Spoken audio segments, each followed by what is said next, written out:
Hi, this is John Wren. This is the Startup Show. Here on the Startup Show each Friday at noon, Mountain Daylight Time, we talk about startups. So whether you're starting a new career, a new project or campaign, or a new business, we like to think you're at the right place. If you'd like to be a guest on the show, call me, 303-861-1447, and we will schedule you on for some Friday to share your startup experience. Today, it's second Friday. And our topic each second Friday from here on out will be selling. How do you find your next great client? And most startups have a problem with this. John Brackney, he's president of the South Metro Chamber, spoke with us and he said, do you know what you need to do to start a business? You need a customer. And he's absolutely right. And really not just a customer, a client. The difference between a customer and a client: customer is bought from you one time, and a client gives you repeat sales and referrals. And once a company has a good group of clients, it becomes a little bit self-generating. People get referred, and you can almost stop selling and you just take care of business. But that doesn't work for the startup, especially. You've got to find your first great client or two, and that's what we're going to talk about here today and each Friday at noon here on the Startup Show. Will be our second Friday topic. Each month will be selling. So today I'm going to talk in a broad general way, and we'll have specific parts of the selling problem, opportunity, that we'll talk about each week in the future. Now, we'll also make it the topic this afternoon at the Denver Lodo Idea Cafe Startup Workshop. We'll do some brainstorming, and some of those brainstorming ideas are what we will bring into next month's show here. We'll also post them as comments here on this, what you're watching now, and hopefully this will help you make more money and have more fun in the business that you're in, because now, the most important thing about selling is it needs to never seem like you're selling. So we're not talking about how to make you more like the salesperson that everybody hates. Nobody likes to be sold, but everybody likes to buy. So, selling is not so much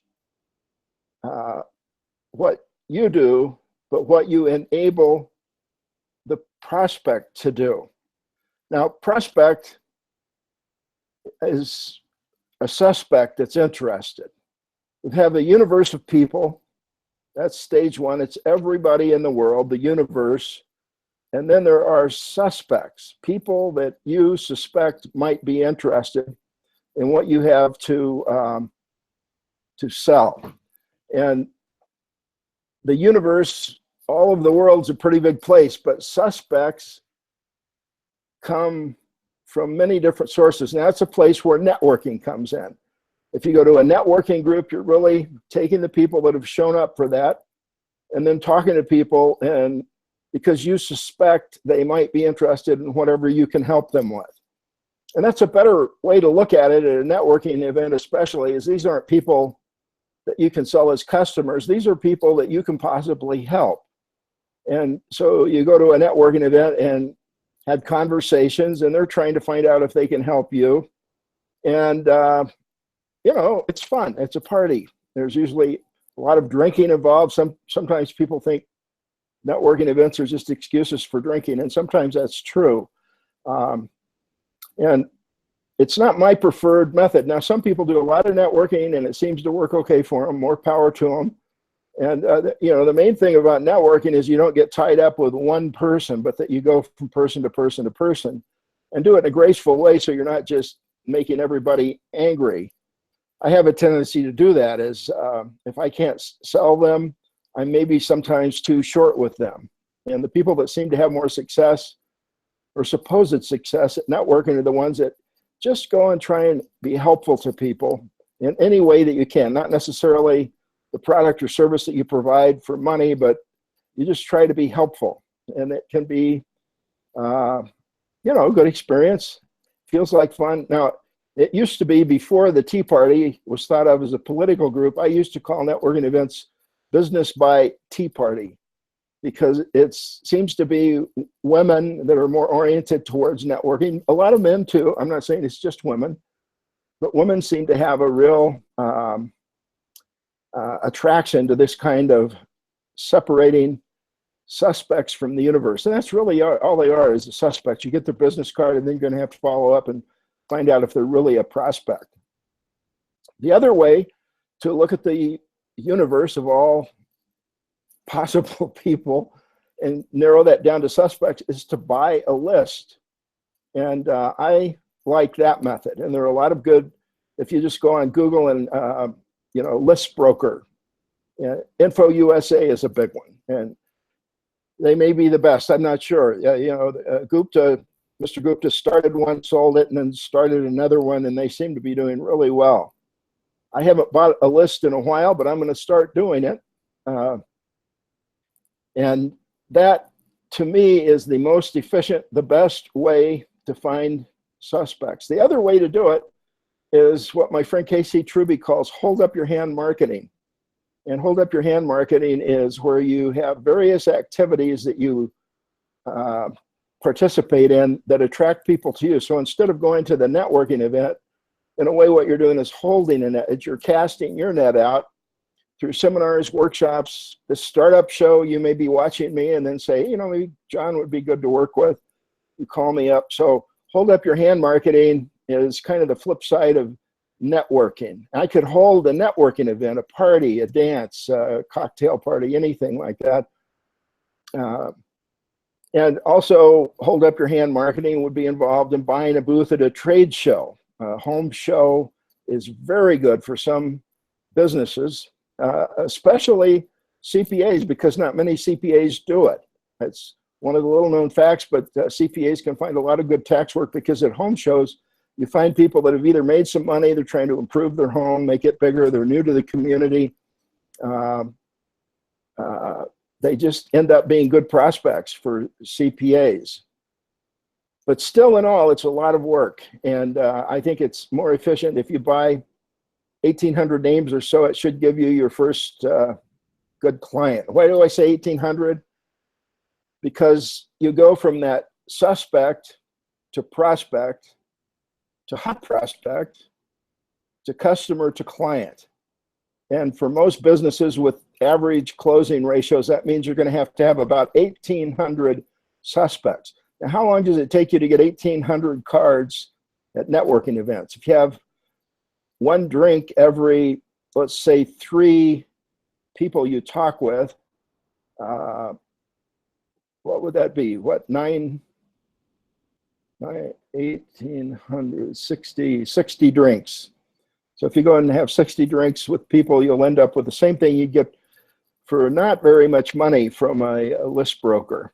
And you really have pretty much the same thing. They may have seen your bright, sunny, shiny face, but they saw a bunch of others. Very little rapport is built at networking events. Now, there are exceptions to this. Sometimes you find just the right person. You leave the networking event, have dinner, take it from there. But not consistently. And it's also hard to leverage that through other people, in my experience. Whereas you can leverage, if you come up with a good way to deal with people, and you can buy the list, you can duplicate that very easily and quickly in other markets, especially.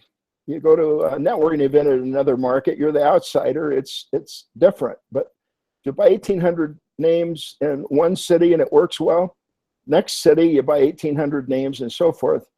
It just saves a lot of wear and tear, and you have about 90 fewer drinks for each networking event you're able to. So you get the idea. So prospects. Now, what's the difference between a suspect and a prospect? Some people say you should only deal with hot prospects. Now, a prospect is a suspect that you've made contact with, and then you see if they're a hot prospect. It's really more a process of discovery. And a friend of mine says that what you need to do is just deal with hot prospects. Now, that's easier said than done. Sometimes you can come up with ways to do it, though. And his definition of a hot prospect or qualified prospect. You have prospects and then you have qualified prospects. Prospects, you have a suspect, they are worth continuing with. Do you need what I have? Maybe you send out a mail and then you talk with them again. Now you're going to find out they're a qualified prospect or a hot prospect. And a friend of mine says the definition of a hot prospect is a guy in his car in a driving rainstorm with 4 flat tires, and you're selling tires. So you drive by this guy there as a hot prospect. You stop and can fix his tires for him. He is gonna, and it's sometimes just like that on the telephone or even at a networking event. You've got exactly what people want. That is a hot prospect, and you pursue them and make them a customer. Customer is a person that has bought from you at least one time. And then a client is a person that gives you repeat sales and referrals. So these are the 7 stages of selling that I've talked about for decades. I did a lot of sales training on my own and my own private consulting practice. I do it in groups, especially how to use the telephone effectively for these various steps. And there are little tricks that make the job go easier. And we'll talk about maybe next month some of the things as far as just telephone selling that I have learned that make the phone call go much, much better. But these 7 steps are things that you can actually code on whatever database you're using. It can be an index card, and you move them through these 7 stages. And from the universe to suspects, prospects, hot prospects, customer, client, those are 6. And then the 7th is a very often overlooked part of this, and that's inactive clients. These are people that have given you repeat sales and referrals, and all of a sudden they're not. Or maybe it's not all of a sudden, but maybe they haven't for 2 or 3 years. I'll tell you a little trick. If you're a CPA, your past customer file is a gold mine. I know because I've worked with CPAs and I've shown them this for a fee. And I absolutely know that this is true, is if you'll take your file of past clients that you haven't heard from, and maybe these includes people that just left in a storm. They were angry for some reason. They all of a sudden were surprised by a tax bill, couldn't get in touch with you, whatever the reason is. They've stopped doing business. They took their business somewhere else. And if you just call them up and say, hey, Charlie, or have someone else, it doesn't have to be the CPA. I would do this for people, or we'd hire people to do this.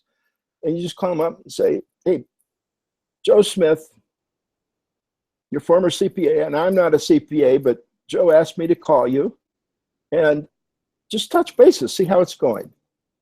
And some of them hang up. You know, if they were really mad, it's a very short call, and that's okay. And you write that down. You never get back to them. That's over with. You know, if they stayed mad, probably never going to change their mind.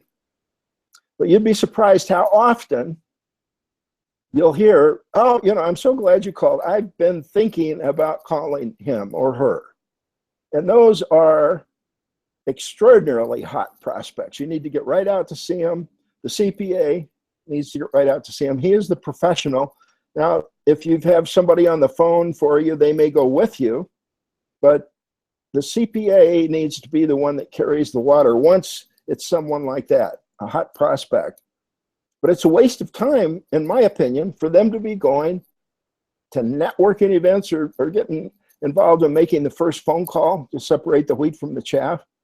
Because you go from the universe to suspects, then that call, prospecting call, you know, you're going to have to make a lot of calls to find one person that wants whatever it is you have to buy or sell. The car in the driving rainstorm, you know, that's who you're looking for. And when you make contact with them, it's sort of like, well, thank God you called me. That's who you're looking for. And most people do not say that. They don't say, oh, I'm so glad you called. They say, no, I'm happy. No, goodbye, click. Because you don't persuade them so much as discover them, although there is some persuasion involved. And we'll talk more about that this time next month.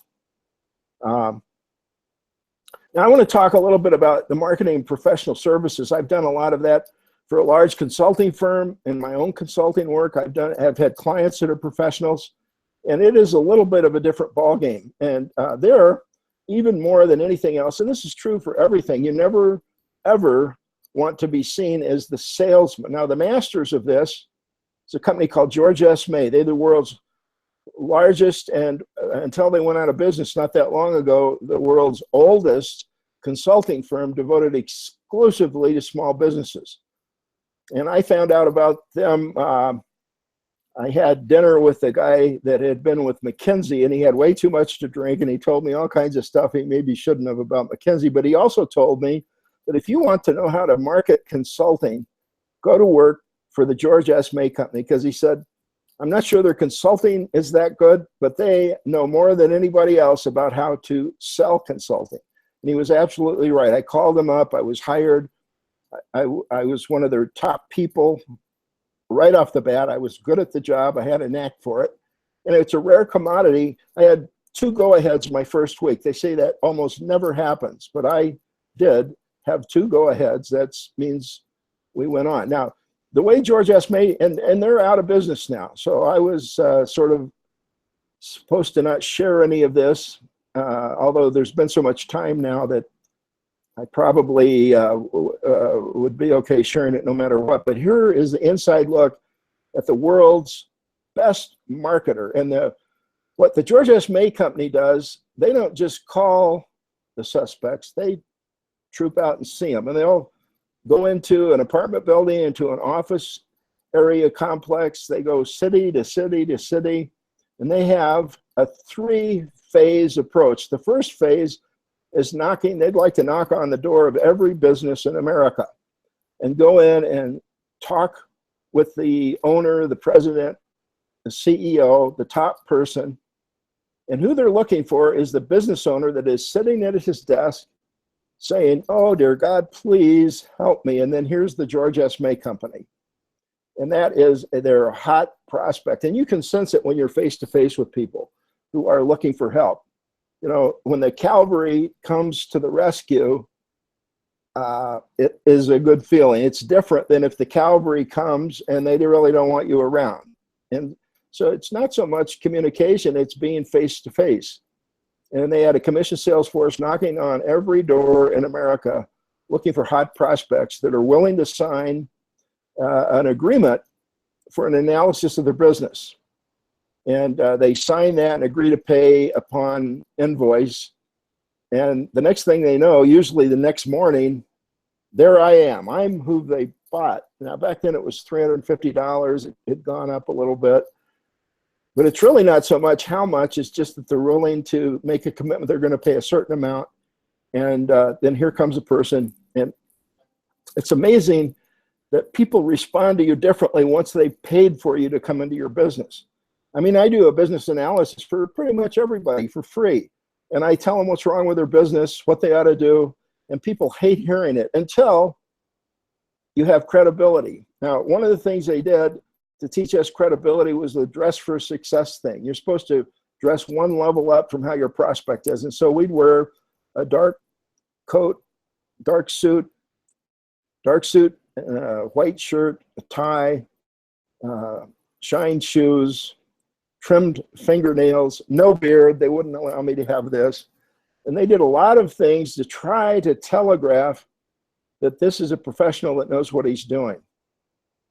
So they've seen the sales guy, then I'm there, and they see me as the consultant that's going to analyze their business, and I'm the professional.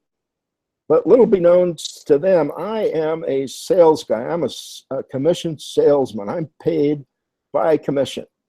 And they have a philosophy that a prophet has no honor in his own country. And so they'd be flying me from Denver to Los Angeles, and at the same time flying a guy from Los Angeles to Denver, because in a million different ways, a potential customer, potential client, the person you're with to do the business analysis, they can tell that you're from out of town. And if you're from out of town, that's better. For one thing, you know, people here in my town can't beat. It's a prophet has no honor in his own country. If I've come from somewhere else, I must be an expert. And there really is some truth to that. The other thing is confidentiality. Most business owners, they belong to the country club. They don't want to go in the locker room and say, I'm so dumb, I've hired the George S. May Company to do my work. Well, that's why networking for consulting companies really doesn't make all that much sense, because you go to a networking event and it's sort of like if you're the doctor that's known for treating certain kinds of diseases that are embarrassing to talk about. And here at the networking group, you're engrossed in conversation with that doctor, and people are watching and they kind of know what's going on. And CPAs know this. A lot of times they'll have clients out of town, a car dealer, that type of thing, may not want somebody from his own hometown doing his tax work because he wants to keep things under his hat for whatever reason. And sometimes there's not all that good of a reason, but it's just a little bit of human nature to want to keep your own business private. And so you've come in from out of town, you're dressed for success. They did little things like teach us to never offer a handshake. If the customer holds out their hand, you're cordial, and of course shake it, but you never are the first one to stick out your hand. This was hard for me to learn. I've always been a handshaker, so what I had to do was learn to carry a briefcase in my right hand, and that kept me from sticking out my hand too quick. And if the potential client holds out their hand, I take the briefcase away and then shake hands.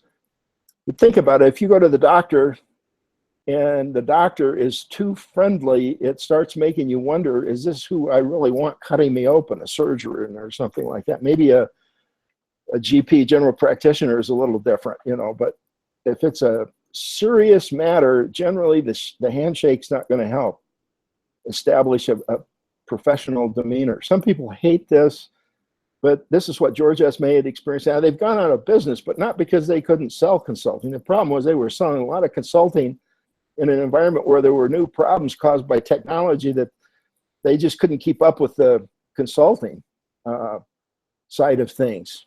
And I'm not sure their consulting was ever all that good. And plus, I think, well, lots of reasons, but for whatever, and there were some family squabbles inside the company. Somebody's going to have to write a history of the George S. May Company. And let's see, what else about the George S. May Company? They had the written agreement for the business analysis, and we had a memorized sales talk that we did, an institutional. It was a history of the George S. May Company, founded in 1925, blah, blah, blah, blah, blah. This is how we work. This is what we do next. And here's what I need to do now. And incidentally, here's the invoice. When you'll be giving me a check for this morning, because they know they've agreed to pay it upon presentation of the invoice. And in their imagination, it's going to be mailed out. No, we do this right up front. And occasionally they balk at that a little bit. But generally they say, yeah, I'll get a check for you, because they understand that you're there working and, to mail you a bill, you're from out of town. And especially the ones that really want help and they're going to end up being good clients, they don't balk at that at all. They just write the check and they're glad to have you there, and they want to motivate you. They'd rather pay now and not have that be a question in your mind. So the first thing you do is interview the key people, do an employee survey, the employees that have a lot of ideas on the written form you talk with, and you hold up a picture of the business. And then you close the sale. And the closing the sale is you're watching how much sweat's on the brow of the prospect. And you pepper them all through the analysis with feedback of what you're finding out. I just calculated this. You've got 16 days of cash. In 16 days, you have no cash. Do you realize it's that thin? Let me see what else I can find out. I'll see what we need to do. We're looking for these profit leaks, and you do things to build a sense of urgency. And you're there, the client thinks you're there for maybe a couple of hours. You're there for 2 or 3 days, whatever it takes to get the client to recognize his problem and to then give you the go-ahead to bring in 2 consultants that are going to work 12-hour days and invoice daily and they're there for at least a couple of weeks, and you're going to take 10, 20, 30, $40,000 from this business. And that's how they made a living since 1925 until recently, when these family internal things caused them to not keep up on the consulting side of things, dissatisfied customers who had never been all that delighted. They did some good work. I had a couple of times when I was called back into a family business where the father had helped the son by having the George S. May Company come in, and it helped him so much he's doing the same thing for his son. It happened to me a couple of times. And there were times when I know that we helped these people, but I think there were some times when they didn't. But you know what? That happens to me with CPAs too. It happens with college professors. You know, you can only do so much, and you can't take responsibility for what the client does with what you recommend. If George S. May would come in with the consultants, and they would actually implement, because that took more time, they made more money, and that became harder to do with the computerization and so forth. So anyway, that's kind of how it went with the George S. May Company. And knocking on the door like that is another good way to take the universe and find suspects. But if you're not doing it through other people, if you have a sales force like they did out all over the country, they were continually hiring new ones for that kind of cold calling. It still works. You know, you go into a business, and I've had clients that have done this, and it works.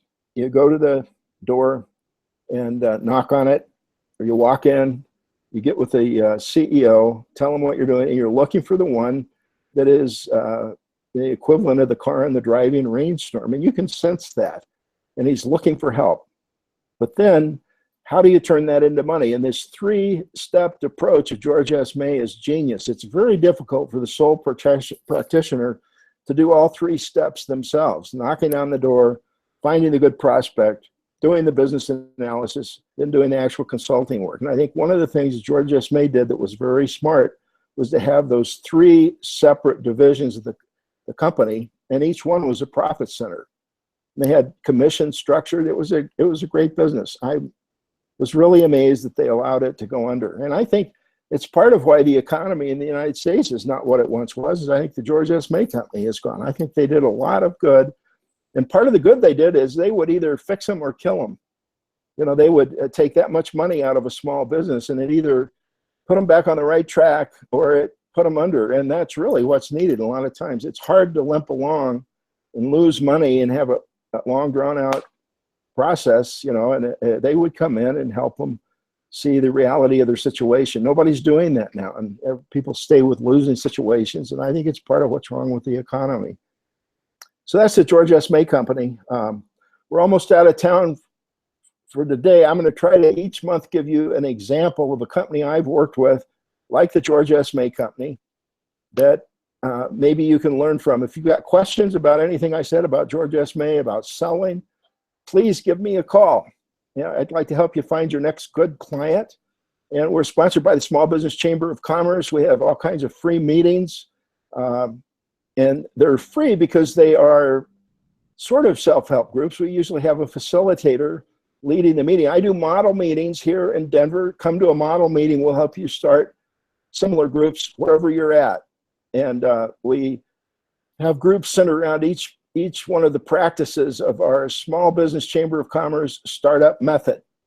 Or if you want individual help, call me and let me talk with you on the telephone about your situation, and if I can be useful to you, especially in the area of selling and putting together a sales force. I've been a sales manager. I've been director of marketing and public relations.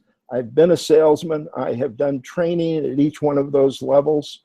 And if you've got a really great mousetrap, but they're not showing up, it's very possible I can be helpful to you myself. So whether it's the Small Business Chamber of Commerce and cooperating with local chambers to try to help them provide more real help for startups and very small businesses, or if you'd like my personal help, give me a call Monday or Tuesday, or if you'd like to be on the show and share your startup experience, give me a call, 303-861-1447.